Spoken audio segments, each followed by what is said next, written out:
I'm the second director of the tranSend program for the past 13 years. Ken Horst was the first director for those first 7 years of the program.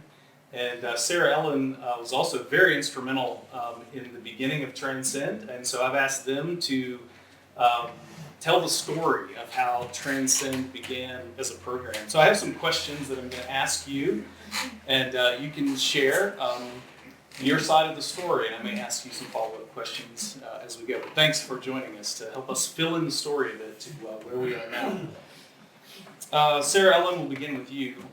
What was your vision for a mission internship program? My first husband was only 18 when he went to Germany in the PAX program, instead of going to be drafted in the war. And it was such a change for him to go to another country and have all that responsibility. It was a life changer for him, and he thought this would be wonderful if we get more people to do this, to go somewhere at least a year, maybe 2 if possible, to really learn to know what it's like to be in another country and see if this is for you. And so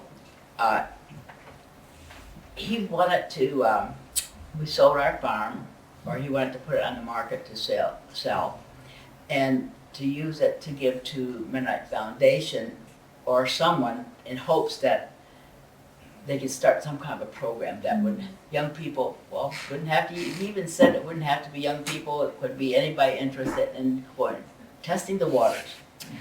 And even others from other countries could do it in exchange too. So, sadly, he died before we got this thing going. But before he died, he met with. You want me to say it? Yeah, I think you have to tell how that happened, because I wasn't even at this meeting. So. It was back during the time when David D.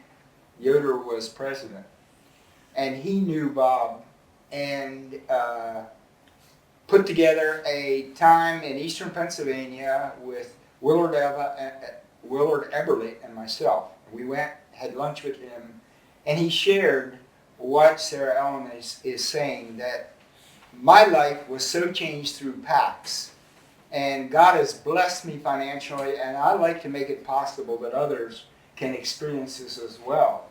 And my own employment at VMM at that time was half-time, and the thought was that maybe if the program tranSend would grow, then I would have more responsibility and come on full-time. And I remember when we got that news that Bob had passed away so suddenly, they looked at me and said, "Ken, it may be a vision that has died."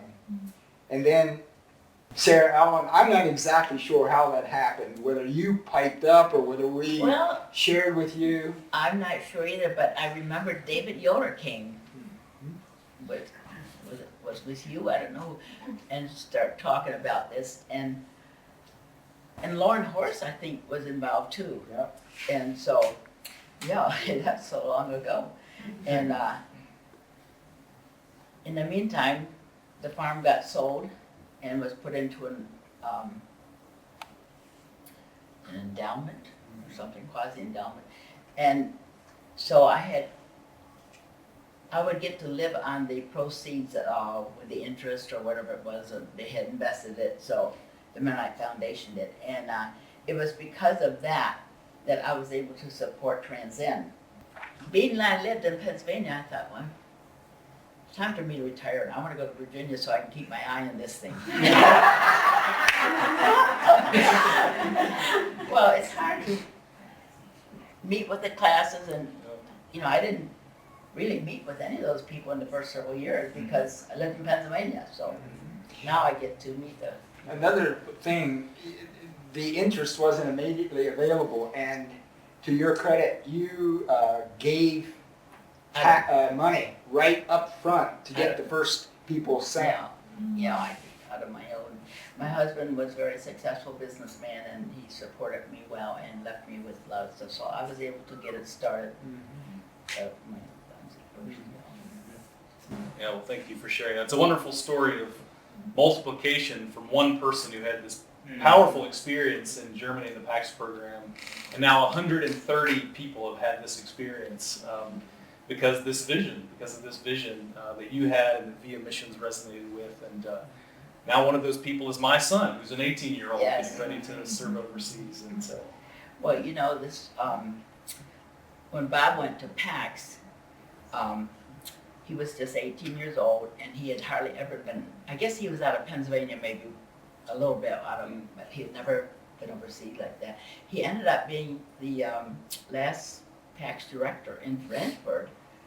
I worked with Peter Dick. I guess you've heard a lot with this, with the 500th anniversary. Peter Dick was involved in a lot of things in there too. But so that was, and he ended up being the one to take all the new guys to what countries they would go.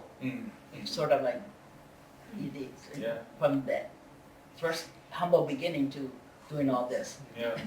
So And now we have 2 transcenders in Mannheim, Germany, which is just a little ways removed right. from France. Right. yeah. Yeah, thanks for sharing. One more question for you before. Sorry, Ken. We'll get No, to it's fine. Let him do all the talking. When you and Bob had this vision, why did you see VMMissions as a good partner for this? Well, we had contacted MCC, and there was no response. They said that time's over. The people aren't building houses anymore and doing this kind of stuff. So I don't know. Somehow somebody heard about us and came to us. Holy Spirit. So no, really, I was familiar with Virginia because I went to college here and graduated in 1962.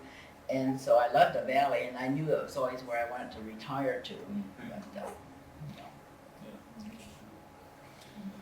But, Ken, tell us about the name. Why tranSend? You know, Martin, any kind of definition, I'm going to work at it, but it's going to leave us with some things that are not totally clear. I was talking to Laura and Aaron on the way in that it was through Laura's dad that the name tranSend was conceived. Ken had another name, and it was vetted in all due diligence and turned out to be connected with another organization. And okay, I'll go on and share. The name was Turning Point, and we also know that Turning Point is now used with Kirk, who just was assassinated. So there would have been a lot of problems with identity and so forth. But I think it was, again, a spirit-led thing that I don't think Paul had given a lot of thought to a name, and it just came tranSend. And then it just kind of connected to my spirit, and then staff and whoever all else vetted it. And it just, then I think there's a little something to add about the meaning that people who go out and tranSend get, after a couple of weeks, the newness and the new food and the new novelty wears off. And you need to reach up to Jesus. And as you do that, he is reaching out to walk with you. And that connecting is that thing that only he can do, that tranSend experience that you know in your heart of hearts that it's him. And that, when we give all of our will and our emotions and our ideas and things at his feet, he comes in and makes and transforms our lives to be more like him and to reflect him. And I think it's tranSend is a powerful name that I just never get tired of hearing it used. that's interesting because I didn't realize that's what you would think. I was thinking trans means across and sending across. They both work. Good.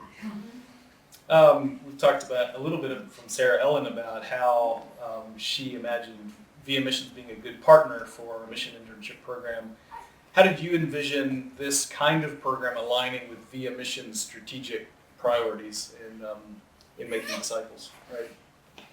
There was the thought, before tranSend started, and it was birthed in the Mediterranean, that when a number of us who were long-term workers went to, and I'll use here Italy as an example, it was of a commitment of 10 years minimum that you were going to go. And it was for Horst, for Everly's, for Blossers. And we were there 13. Everly's were, well, for them, 30, 40, it's kind of still going on. And Blossers were 15 years, and it still goes on for them. But then, as time passes, it's like, wow, 10 years is a long time to invest your life. And what if things don't go right, you know? And it was a bit different than the Caribbean, where you could speak in English. Italy, you needed to learn Italian, and it was told us the expectation is to build relationships and learn the language in that first term, you know. And so tranSend was a way of saying, 1 year, 2 years, go and test it. And can you learn the language? And can you trust national people, national leadership?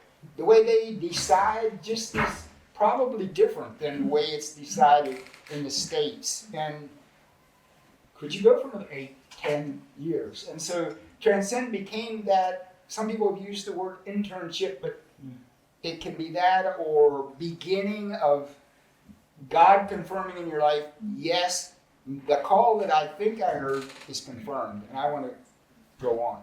Sarah Ellen, tell us a little bit about how you've stayed involved with tranSend over these 20 years. What? Providing the scholarships. And then always interested in who the new group was and getting to meet them and having lunch with them and just get a glimpse of them anyway. I was always interested in knowing how many did continue on in doing some kind of work for their church or our church or whatever.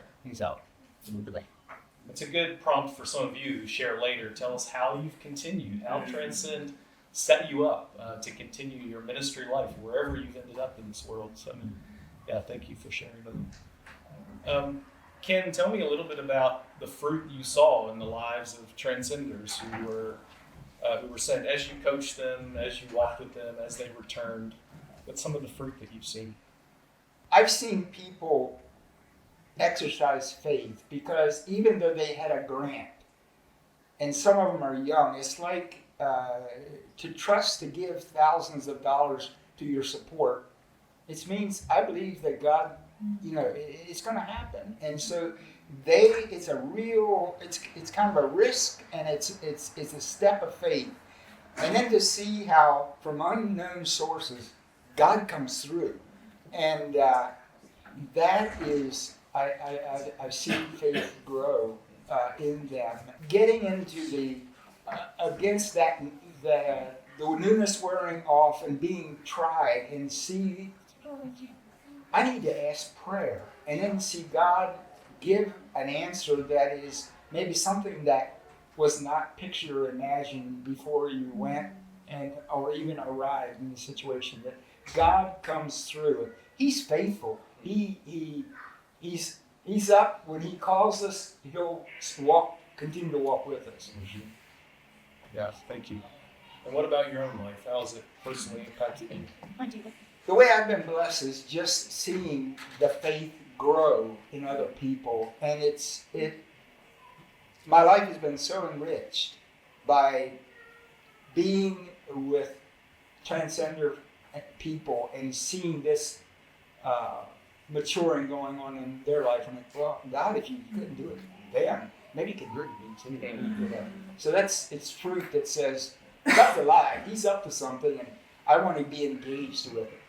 Yeah, thanks. I resonate with that a lot. I mean, you and I, every year we'd have a cohort of 6 to 12 people that we're coaching and walking with, and for my faith, just to be coaching someone and hearing month after month these stories of how God has been faithful in really radical and unexpected ways. It's been transformative to me just to walk with them in that process and to hear those stories. So, yeah, it's that conversion that goes both ways that I've really, really appreciated with you. Well, thank you both for your faithfulness. In hearing the call of God to begin this work that's been so impactful over the years in the lives of so many people, and for your ongoing faithfulness in praying for the Transcenders and for being with them at VMMissions on this journey. And thank you for getting us off to a good start. For me, it was a joy to come into something that was already built and working so well, and to help to continue to steward it on into the next generation of leaders that have emerged through tranSend. So, Well, I just want to say this about Sarah Ellen, that she was a wonderful person to work with. You know, people that have money can have power and want control, but it was not Sarah Ellen. She was generous and supportive, and that is a remarkable person to do that. yeah, thank you. When you gave all those remarks at the beginning, I think, $1 million? I mean, you would never think of that. Simplicity to start out something that it would turn out. I mean, it shows how you eat an elephant one bite at a time. Yes. It would be overwhelming to think that that's what it would be if I ever thought of that at the beginning. It's been multiplied greatly in the kingdom of God, so thank you so much for your gifts.